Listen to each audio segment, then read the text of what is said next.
Je lis du livre de 2 Rois chapitre 7 au verset 13 ce qui suit. L'un des serviteurs du roi répondit, que l'on prenne 5 des chevaux qui restent encore dans la ville.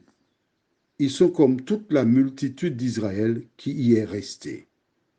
Ils sont comme toute la multitude d'Israël qui dépérit. Et voyons voir ce qui se passe. Notre thème, c'est un serviteur. Prions. Notre Seigneur et notre Dieu, voici les lépreux qui apportent la bonne nouvelle, qui ont donné la bonne nouvelle. Nous avons vu des réactions, tandis que nous étudierons ces versets, que ton esprit nous éclaire pour comprendre le fonctionnement des hommes au nom de Jésus. Amen. Voici le roi, homme censé être sage, aimant le peuple. Lorsqu'il reçoit le message, puisqu'il est aveuglé par l'autre, il émet des réserves. Il raconte des histoires du style « Ah, ils sont cachés, ils vont nous attendre si on sort, ils vont nous prendre, ils vont entrer dans la ville. » Note que les lépreux ont délivré le message. Ils ont mangé, leur ventre est bien tendu. Sous l'influence de l'esprit, ils viennent apporter le message. Mais voici le roi doute du message. Vois-tu, quand tu parles à tes enfants, tu parles à tes amis, et ils n'acceptent pas, ça c'est leur problème.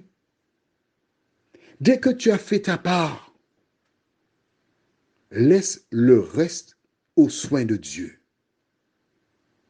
Certaines personnes veulent que les choses avancent à leur rythme. Non, Dieu est celui qui fait avancer les choses. Laisse Dieu agir. Les lépreux, ils étaient là, tranquilles. Les gens souffraient. On entendait les vents qui faisaient toute espèce de son. Comment comprendre cela?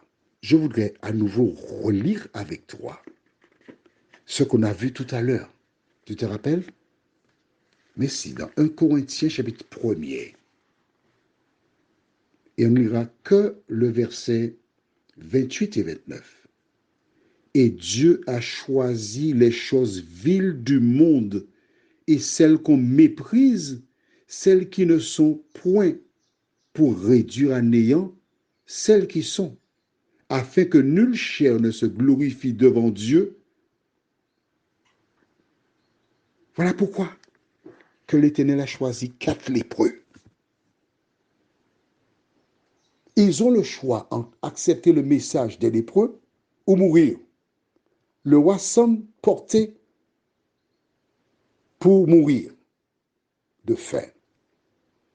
Mais Dieu qui avait utilisé Élisée pour annoncer qu'il y a de la nourriture, devant la réponse diabolique du roi, utilise qui?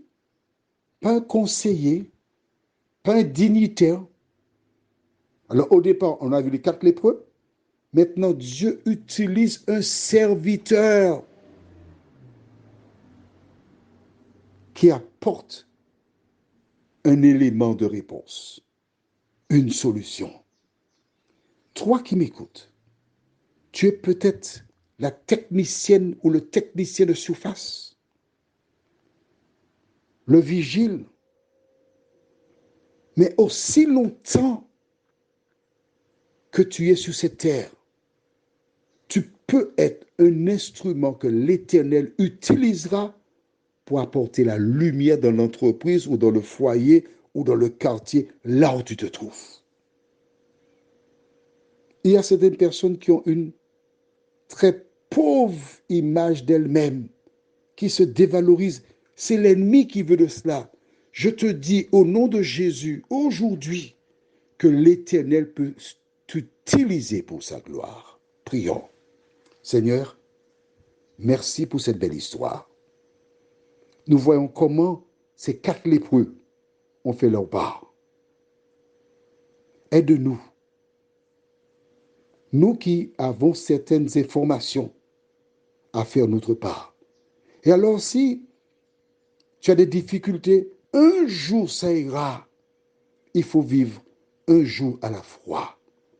Merci de nous entendre, Seigneur, de nous fortifier, de nous diriger. Nous t'avons prié au nom de Jésus et pour ta gloire éternelle. Amen. Je te souhaite une bonne journée.